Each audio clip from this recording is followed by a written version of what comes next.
Welcome to The Road. This is a weekly podcast of All Saints Lutheran Church. I'm your host, John Pedersen, and I serve as pastor. Each week, we reflect on faith, life, and navigating the road ahead. The language of journey is common when we think about life. It has its joys and challenges along the way, and we all need a little encouragement and guidance at times to keep us going.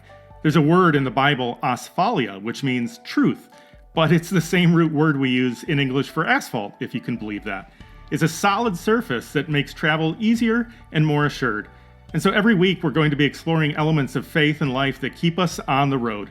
Faith isn't about living a perfect life. It's about finding our way, getting through rough spots, but seeking out those great vistas too. You can find my weekly message here, but you'll also find special conversations with guests who have insights on things like wellness, parenting, and living with unique purpose. If you appreciate this podcast, remember to subscribe where possible and share it with a friend. Here's this week's message.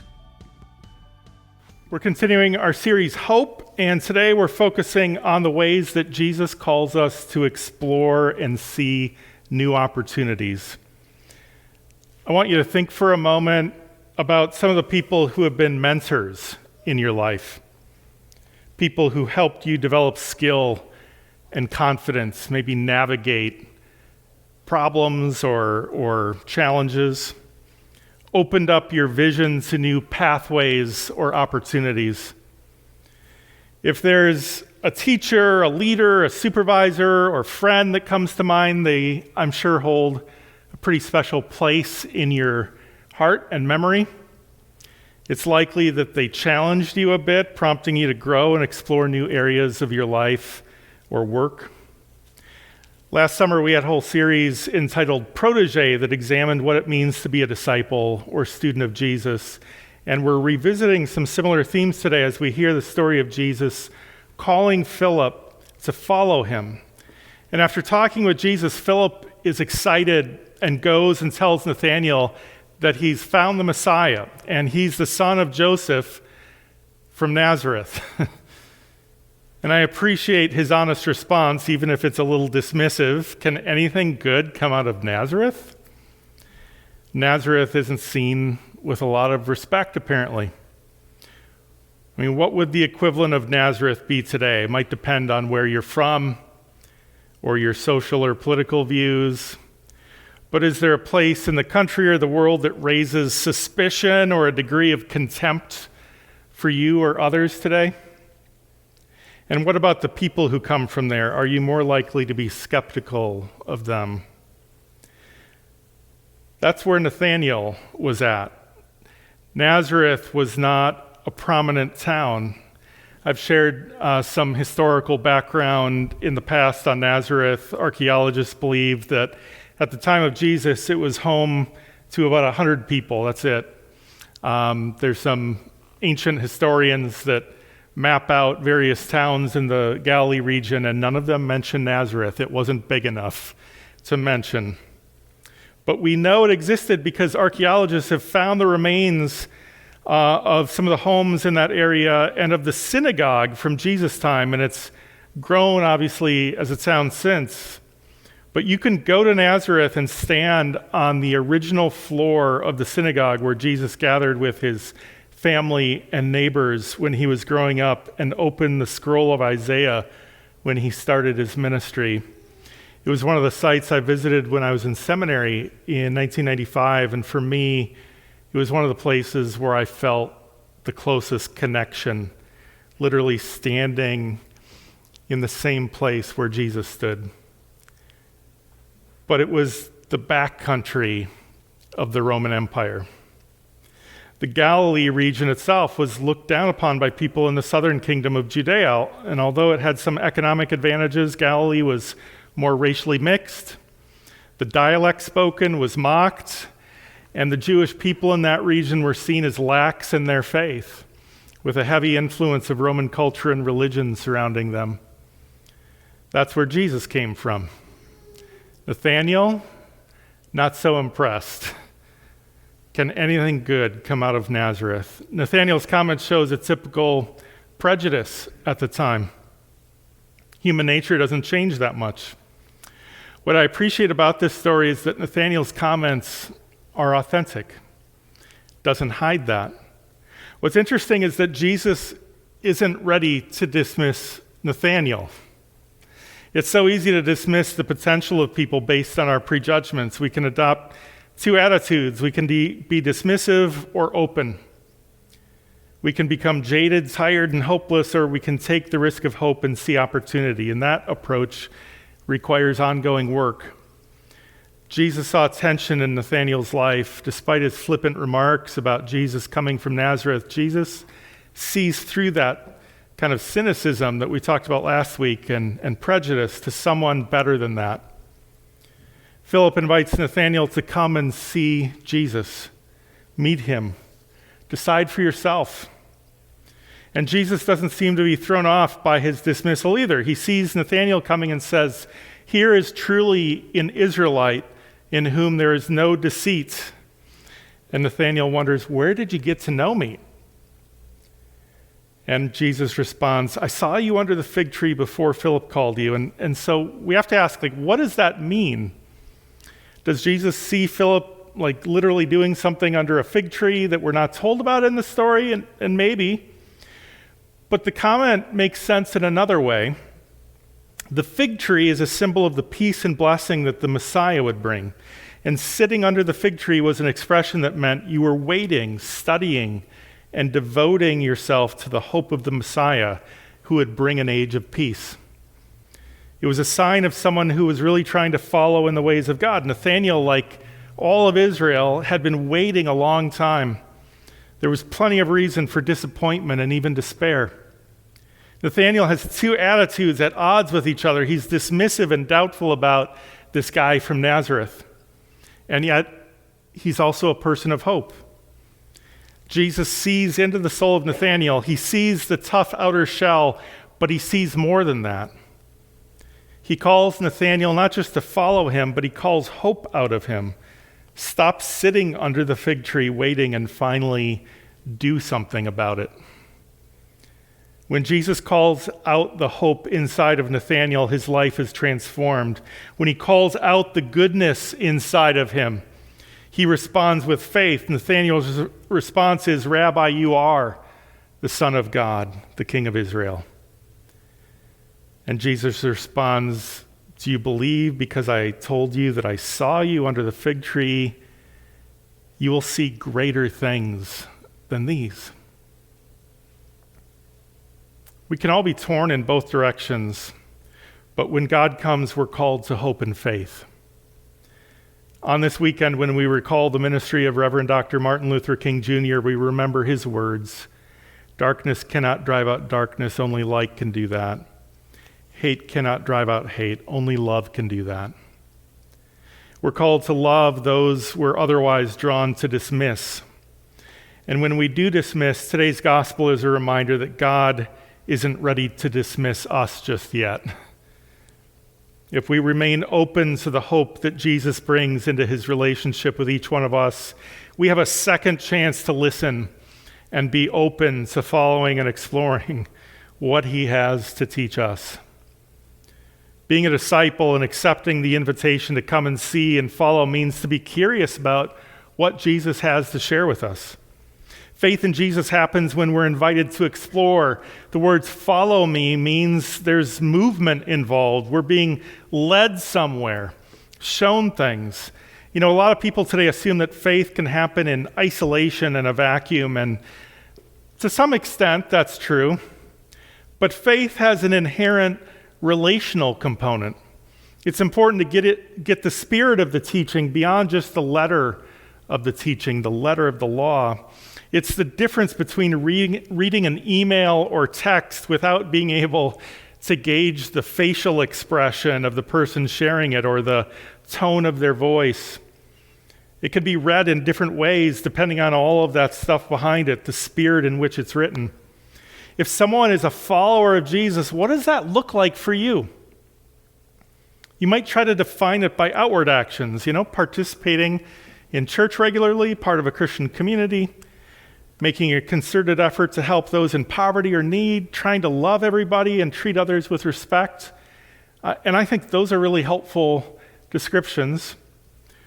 But I want to paint a picture of two ways we can understand what it means to be a disciple or follower of Jesus. The first is the disciple as learner. The word disciple, as I've mentioned in the past, means student. And if you imagine being a student in a classroom type environment, you might picture being a follower of Jesus as, learning information and techniques and then applying them. Do these things, then you're a Christian. It's equivalent to getting the latest parenting hacks, 12 ways to be a better leader. Be the best spouse you can be. Have maximum impact in your work. Best things to do this month for increased financial security and so on. And there's some knowledge out there that you have to find and get so you can excel in every phase of your life. And we love that stuff for a couple of reasons. Number one, we do find it helpful at times. And second, it's satisfying and gives us a sense of greater control to know that we've now applied the wisdom and our life is better and we're fulfilling some purpose. We all know from experience or intuition that just frantically and exhaustively applying every tip and hack doesn't necessarily lead to a better life, though. The right advice at the right time can be absolutely critical. But if that's our only focus, it can also lead to more anxiety that we're missing some important piece of wisdom that could revolutionize our lives if we just discovered it. And it presumes that if you don't do all of that, your life isn't somehow optimized or successful or valuable. It can leave us with the impression that life is just kind of a technocratic process of trying to implement as many skills as perfectly as possible.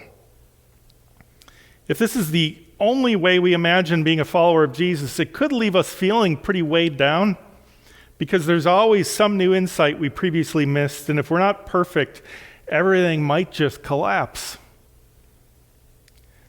The other picture of what it means to be a disciple is student as artist, and I didn't coordinate this with the camp talk, and the theme for camp this summer, creative art.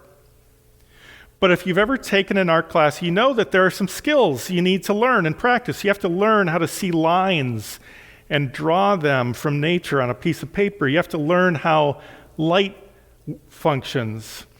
It's helpful to learn about framing a subject. You kind of get the point.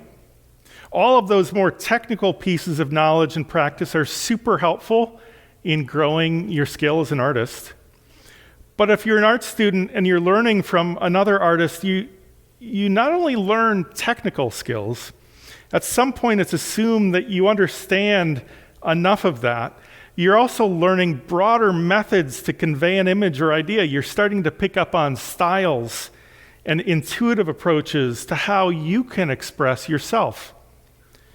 A teacher's lesson doesn't always have to be especially concrete or specific to be useful. It might just involve observing the way they deal with intangibles, challenges, and finding your own way of working through those kinds of things in the process.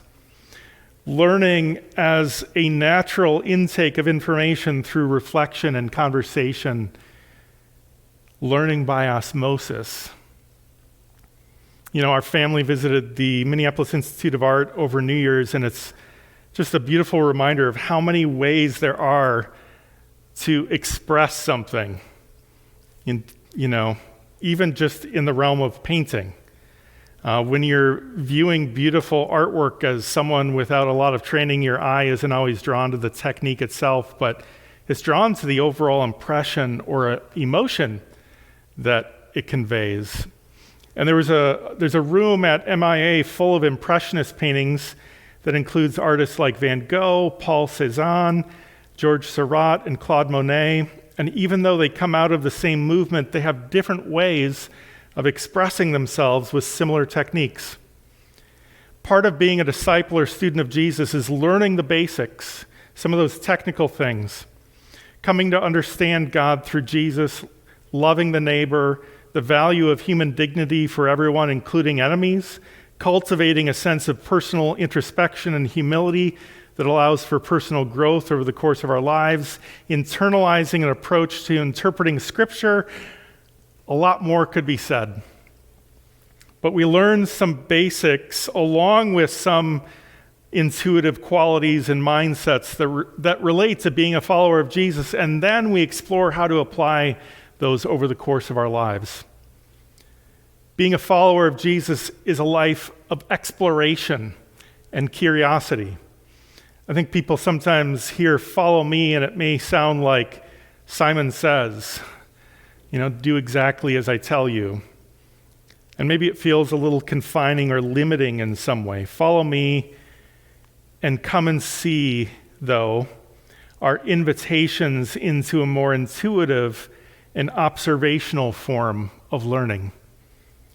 Follow me means come and explore new places, go to camp.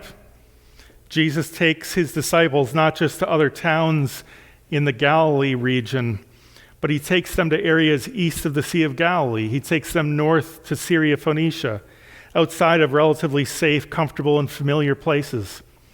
It's one thing to develop a spiritual life in conditions that you're in control of and that you like, but what happens to your faith when you need to apply it to a relationship with someone different than you, to someone you consider an enemy? Philip and Nathanael would go on to learn these kinds of lessons.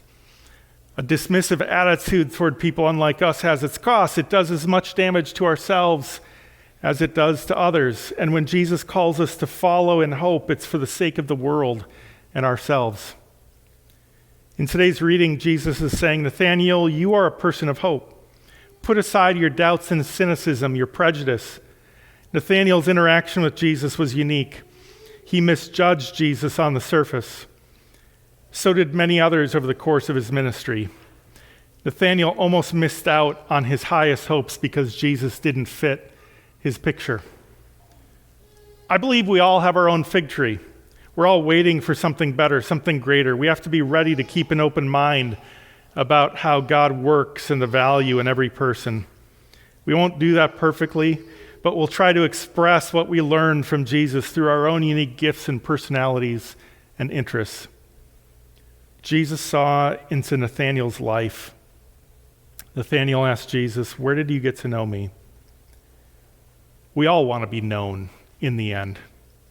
We all want someone to bring out the goodness in us.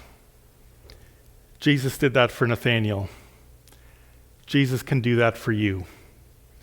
May you continue to follow Jesus and learn his ways, to explore new opportunities and creatively express his love, bringing new life through your work and relationships. Amen.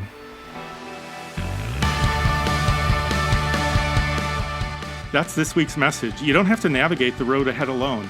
You can join with others at All Saints. Visit allsaintsmtka.org for more information. Have a great week.